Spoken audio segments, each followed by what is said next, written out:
Ujamaa.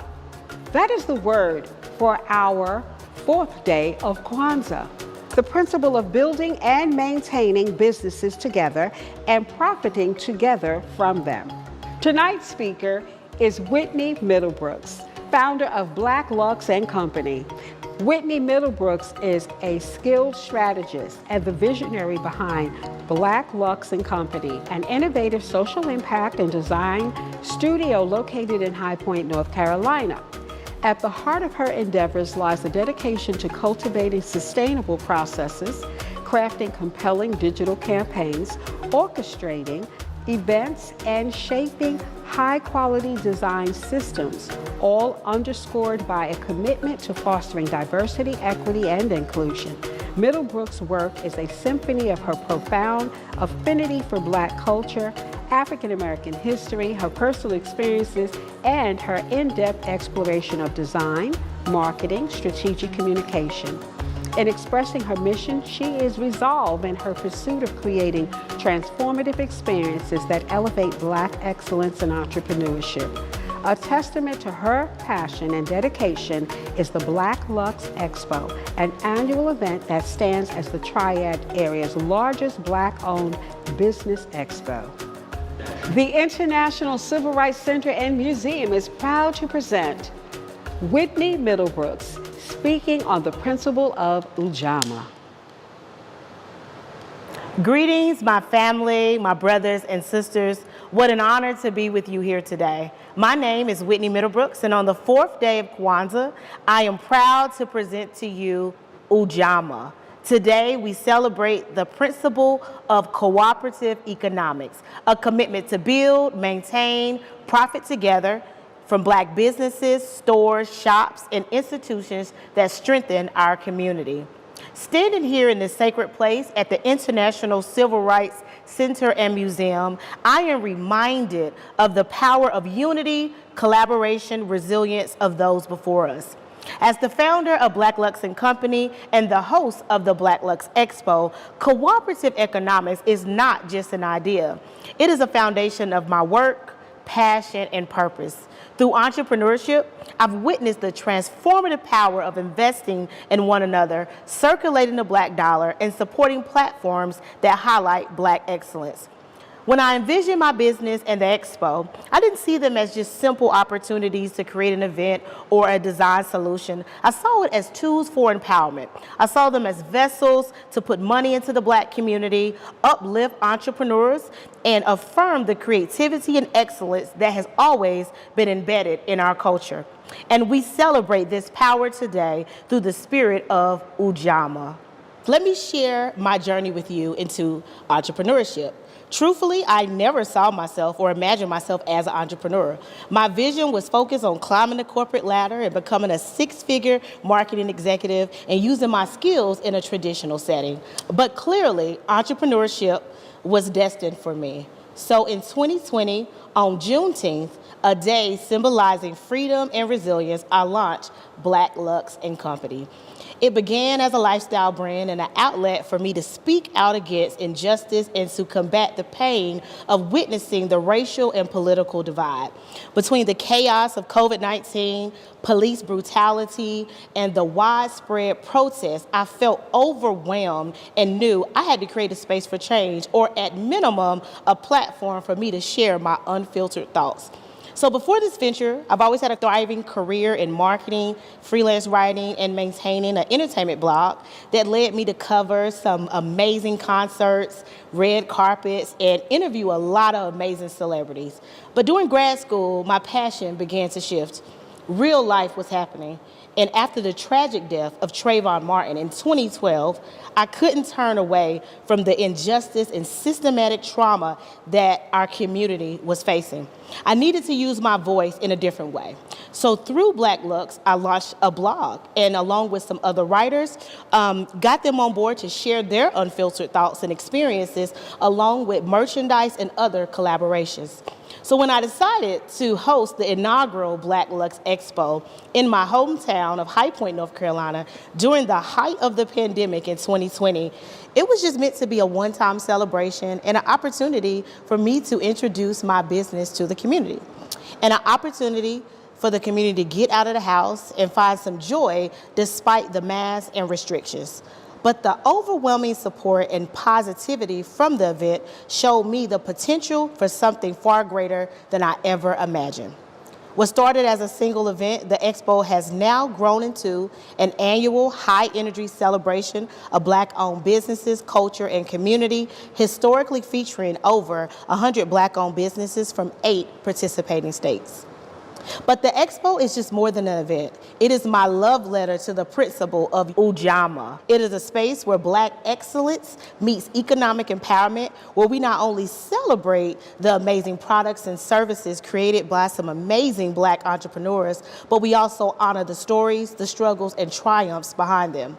It is a space where we see one another, we uplift, we have fun, we eat food, we listen to music, and we dance, but we also profit together, not only financially, but in the wealth of connection, pride, and unity. So in just 5 years, the Black Luxe Expo has grown beyond my wildest dreams, with exhibitor participation increasing by over 184% since 2020. Each year is very, very special to me, not just because the number of attendees or transactions made, but because of the power of the unified community. It is about seeing young people inspired to start their own businesses, the elders proud to see the next generation carry the torch, and the amazing partnerships forged. And today, Black Luxe Co. serves as a social impact and design studio offering an array of services, which is a testament to the power of purpose and passion, and a reminder that when we invest in one another, we rise together. Ujamaa reminds me that wealth isn't solely monetary. It is our ability to create opportunities for one another, to share resources, and to see other success as our own. Through my journey as an entrepreneur, I've learned that it's not simply about individual achievement or competition, it's about collective responsibility. So when I think of Ujamaa, I think of the vendors and exhibitors who join the expo each year. I think of the baker who brings her first homemade cupcakes and cakes to the event and leaves not only sold out inventory, but also connections that propel her business forward. I think of the creatives, the designers, the artists, the jewelers who find a space to showcase their gifts, knowing that they are surrounded by an amazing community who really wants to see them win. And I think of the partnerships and the collaborations that have been formed and the dreams realized because we simply came together. And I absolutely love to see it. So when we think about circulating the Black dollar, it is a revolutionary act. Statistics show us that the dollar stays in the Black community for an average of just 6 hours. Compare that to other communities where money circulates for days, weeks, even months. This is a stark difference when we reflect on the barriers that we face. It is also the opportunity to highlight the power that we have to change this narrative. Every dollar we spend is a vote for the kind of future we want to create. When we invest in Black-owned businesses, we're not just buying products or services, we're building jobs, funding education, supporting families, and creating wealth that can be passed down for generations. But let's be clear. Circulating the Black dollar isn't only about where we spend our money, it's about how we approach business and community. It's about mentoring the next generation of entrepreneurs, providing capital and resources, and dismantling the systematic barriers that hinder our success. So our ancestors lived and breathed Ujamaa out of necessity. In the face of segregation and exclusion, they built some thriving communities like the Tulsa's Greenwood District and Durham's Black Wall Street. They understood that their survival depended on their abilities to rely on one another and to build together and to profit together. So today we honor their legacy, not just by remembering the work, but continuing it. We are our ancestors' wildest dreams, and it's our duty to dream even bigger. At the same time, we must recognize that cooperative economics requires intentionality. It requires us to ask the hard questions about how we spend our money, who we collaborate with, and how we continue to do more to uplift the most marginalized among us. Ujamaa challenges us to think beyond ourselves and to measure our success not just by what we gain, but what we give. So today, I leave you with this call to action. Ask yourself, what can I do to truly embody Ujamaa in my daily life? Can I commit to supporting more Black-owned businesses? When is the last time you actually supported a Black-owned businesses? Can I mentor a young entrepreneur or invest in a local initiative? Can I create something, a product, a service, or even just a moment that contributes to the collective good of our community? We have everything we need to thrive. The creativity, the resilience, the intellect, and the passion. It's all within us. But thriving requires cooperation. It requires each of us to see ourselves as part of the larger whole and to recognize that our individual success is tied in the success of our community. So I encourage you to tap into your gifts, turn your passions into profit, and be intentional about supporting people that look like you.